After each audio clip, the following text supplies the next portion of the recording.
अगर आपने अभी तक सभी पार्ट नहीं देखे हैं तो आपको मेरे YouTube चैनल पर सारे पार्ट मिल जाएंगे। पहले जाकर उन्हें जरूर देखिए, फिर इस पार्ट को आगे देखें ताकि आपको पूरी कहानी अच्छे से समझ आए। दूसरी दुनिया में आने के बाद नारुतो ने आखिरकार रिनेगन ट्रांसप्लांट किया। इसी समय सेज मोड का उपयोग करते हुए नारुतो ने अबीटो को लोकेट किया, जिसने अमागाकुरे में घुसपैठ की थी। जैसे ही अबीटो ने देखा कि नगाटो पहले ही उसे धोखा दे चुका है, वह आगे बढ़ा ताकि अपनी रिनेगन वापस ले सके, लेकिन नारुतो ने उसका रास्ता रोक दिया। अबीटो थोड़ा चौंक गया क्योंकि नारुतो ने उसे वैसा ही एहसास दिया जैसा कभी मिनाटो ने दिया था। उसने ठंडी आवाज में कहा, नारुतो, तुम तो बचपन से होकागे बनने का सपना देखते थे, फिर क्यों कोनोहा से गद्दारी कर रोग निंजा बन गए? नारुतो ने उसकी बातों पर हंसते हुए कहा, तुम खुद ही अलग कैसे हो? मुझे तो और हैरानी इस बात की है कि जिसे बचपन से उसके सेंसी और सेंसी की पत्नी ने प्यार दिया, उसने कैसे एक दिन अपनी सेंसे की पत्नी के बच्चे के जन्म का फायदा उठाकर उसके बच्चे को बंधक बनाया, उसे उठा ले गया और फिर कुरामा को छोड़ दिया। ये सुनकर अबीटो के मास्क के नीचे ठंडी पसीने की बूंदें बह निकली। उसने गुस्से में मुट्ठियां भींची और अविश्वास से पूछा कि नारुतो का मतलब क्या है? नारुतो ने रहस्यमयी अंदाज में कहा, ये लंबी कहानी है, लेकिन बात करने से पहले कम से कम अपना नकली मास्क तो उतार दो। उचिहा अबीटो। अबीटो की पुतलियां जोर से कांप गईं। उसने सवाल किया कि नारुतो उसकी असली पहचान कैसे जानता है? उसे लगता था कि उसने पहचान छिपाने में कोई कमी नहीं छोड़ी। जाहिर है नारुतो सच्चाई नहीं बताने वाला था। उसने दर्जनों शैडो क्लोन बना लिए और लड़ाई की मुद्रा में खड़ा हो गया। नारुतो को शैडो क्लोन का तुरंत इस्तेमाल करते देख अबीटो ने अंदाजा लगाया कि वह उसकी क्षमताओं को अच्छी तरह जानता है। अब वह नारुतो की असली पहचान के बारे में और भी ज्यादा उत्सुक हो गया। नारुतो ने अपने क्लोन्स से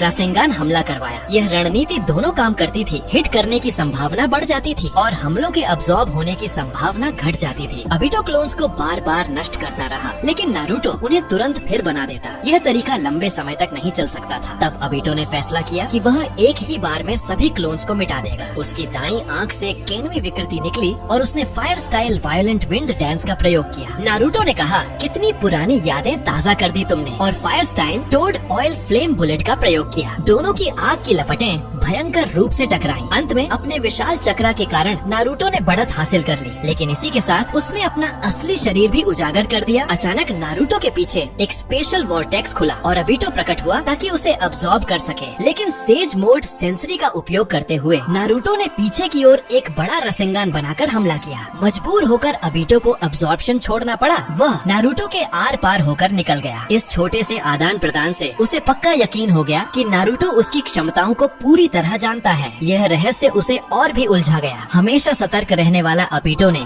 फिलहाल पीछे हटने का फैसला किया। उसने कुछ कड़े शब्द कहे और केनवी से खुद को अब्सॉर्ब कर अमागाकुरे से गायब हो गया। नारुतो ने राहत की सांस ली क्योंकि अबीटो से लड़ाई में लगातार सतर्क रहना पड़ता था। इस समय नगाटो और कोनैन उसके पास आए और पूछा कि क्या वह घायल है। नारुतो ने सिर हिलाया और कहा कि वह ठीक है, बस थोड़ा चाकरा डिप्लीटेड है। भविष्य की सच्चाई जानने के बाद से नगाटो के दिल में एक इच्छा थी। वह चाहता था कि नारुतो उसकी रिनेगन विरासत में ले, क्योंकि ये आंखें पूरे निंजा वर्ल्ड की सुरक्षा से जुड़ी थीं। अबीटो आई ऑफ द मून प्लान पूरा करने के लिए बार बार इन आंखों को छीनने की कोशिश करता रहेगा, इसलिए केवल उन्हें नारुतो में ट्रांसप्लांट करना ही सबसे सुरक्षित उपाय था। कोनैन और नारुतो दोनों चौंक गए। हालांकि नारुतो पूरी तरह खिलाफ था, लेकिन वह जानता था कि ओत्सुत्सुकी क्लैन से लड़ने के लिए रिनेगन की शक्ति जरूरी है। नगाटो के कई बार जोर देने के बाद नारुतो ने आखिरकार एक रिनेगन अस्थायी रूप से ट्रांसप्लांट करने पर सहमति दी, क्योंकि अमागाकुरे को अभी भी नगाटो की जरूरत थी। ओरोचिमारू की मदद से दोनों ने एक एक आंख का सफलतापूर्वक आदान प्रदान किया। दोनों उजुमाकी क्लैन के थे और नारुतो तो असुरा का रीइंकार्नेशन भी था, इसलिए रिनेगन को अपनाना उसके लिए मुश्किल नहीं था। कुछ ही दिनों में नारुतो ने रिनेगन 6 पाथ्स की बुनियादी क्षमताएं सीख ली। नगाटो नारुतो की प्रगति देखकर बेहद निश्चिंत हुआ। अब उसका बोझ काफी हल्का हो गया था। नारुतो को अचानक ख्याल आया कि अपनी पिछली जिंदगी में चौथे महान निंजा युद्ध के दौरान उसने वैली ऑफ द एंड पर एक हाथ खो दिया था, लेकिन बाद में त्सुनाडे की मदद से कोनोहा ने हशिरामा की सेल्स का इस्तेमाल कर उसे प्रोस्थेटिक आर्म दिया था। शायद इसी विधि से नगाटो अपने पैरों को वापस पा सकता था। नारुतो उसे जल्दी से ओरोचिमारू के पास ले गया और त्सुनाडे के इलाज की योजना बताई। ओरोचिमारू ने ध्यान से सुना और तुरंत समझ गया। उसने कहा कि अब वह जान गया है कि हशिरामा सेल्स की रिजेक्शन समस्या कैसे हल करनी है। नगाटो यह सुनकर बेहद उत्साहित हुआ। अपने छोटे भाई के साथ नई दुनिया देखने का सोचकर उसने बहुत दिनों बाद मुस्कान दिखाई। इस बीच valley valley of clouds and lightning में सस्के ने पिछली जिंदगी की तरह ही किलर बी को पकड़ लिया और उसे ओबिटो को सौंप दिया। जब रैकेज को पता चला कि सस्के ने किलर बी को पकड़ लिया है तो वह गुस्से से आग बबूला हो गया। उसने तुरंत कोनोहा को एक पत्र भेजा जिसमें कुमुगाकुरे से जवाब मांगा गया। पिछली जिंदगी में यह पत्र सामुई ने 5.5 होकागे डेंजो को दिया था, लेकिन इस बार पत्र का प्राप्तकर्ता त्सुनाडे थी। पत्र का आशय था 5 कागे समिट आयोजित की जाए और कोनोहा से कहा गया कि वे सस्के का शिकार करें। त्सुनाडे ने तुरंत जिराया और शिकाकू को बुलाया। उसने शिकाकू को एक्टिंग होकागे बनाकर गांव का काम देखने को कहा, जबकि वह खुद जिराया के साथ लैंड ऑफ आयरन जाकर 5 कागे समिट में हिस्सा लेगी। क्योंकि यह मामला अकात्सुकी और सस्के से जुड़ा था, इसीलिए संभव था कि वहाँ नारुतो भी प्रकट हो। बाकी बड़े गांवों ने भी पत्र पाकर लैंड ऑफ आयरन की तैयारी शुरू कर दी। कुछ दिनों बाद एक घने जंगल में ओबिटो ने ताका को रोक लिया जो कोनोहा की ओर जा रहे थे। क्योंकि सस्के द्वारा पकड़ा गया किलर बी केवल एक ऑक्टोपस टेंटिकल था। ओबिटो ने सस्के से उसके लिए एक और काम करने को कहा। सस्के चौंक गया और मना कर दिया, लेकिन ओबिटो सस्के की बदले की सनक का फायदा उठाते हुए बोला कि अगर वह मान जाए तो वह उसे कोनोहा से बदला लेने में मदद करेगा। ओबिटो चाहता था कि सस्के 5 कागे समिट पर हमला करे। दोस्तों,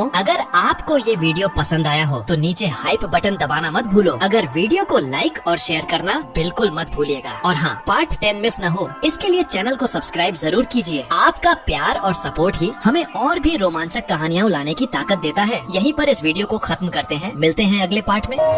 Everybody knows that I'm breaking down. Everybody knows I ain't faking now. Everybody knows my heart's vacant now. Yeah, she hates me now, I made mistakes but now I don't ever wanna be alone. I don't really ever feel at home. On my own, in the zone, that's the only way I know. Feeling low, about to blow back up. Here I won't ever let the doubt creep in. Gotta pop a couple more aspirin. I don't think I'll ever let you in. Easier to break it off best friends. I don't really understand myself. I don't really understand, need help. I don't wanna be left on the shelf. Couldn't even hear me if I yelled. It's so cold